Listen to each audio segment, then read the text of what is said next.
Mutungamiri wenyika zvakaonekwa nemhuri yese yeZimbabwe kuti yesterday akanovhizita gupa reNyatwa aiwa chipatara chikuru chemunyika yeZimbabwe.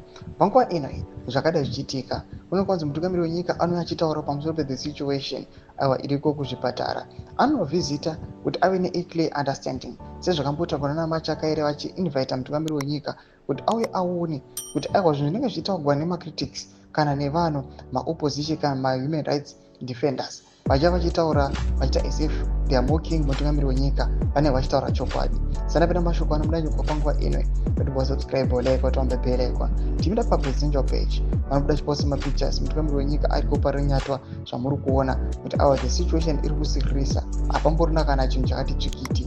Vanobuda nyira chiti I visited Parenyatwa in Salim Mugabe hospitals as well as the nut farm warehouse to gain a clear understanding of the current state of our public health services. Strengthening healthcare delivery remain a central focus of the Second Republic #Zimbabwe. Ndomashoko anotogwa nemutungamiri wenyika. Chitiko chinoonekwa kunzi mutungamiri wenyika anoinvitiwa kuno visita these hospitals.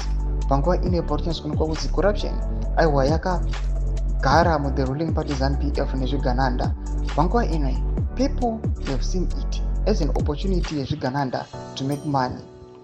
Nekuda kwekuti panguva ine kuchionekwa kuti right now as we are speaking kuri kunzi there is a company yezvigananda aiwa na Prevail International Group. They've been given the mandate kuti vauye varenovate all the hospitals. Kunoonekwa kuti ikambani yezvigananda.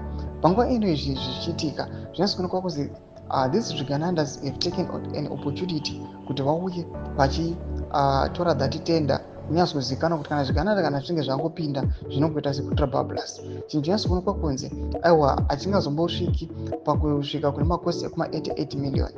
Ivo ndokwawanosvika. We do not know kuti masuppliers avo kana kuti makosi avo anozosvika ikoko zvinenge zvamunyazokufamba sei. Mashoko akubuda panguva inoyi vanhu vachiona kuti aiwa zvigananda zvichipiwa aiwa this tender yekunovheta mahospitals vakutongoziva kutongoti tichazongonzwa kuti pakatongopinda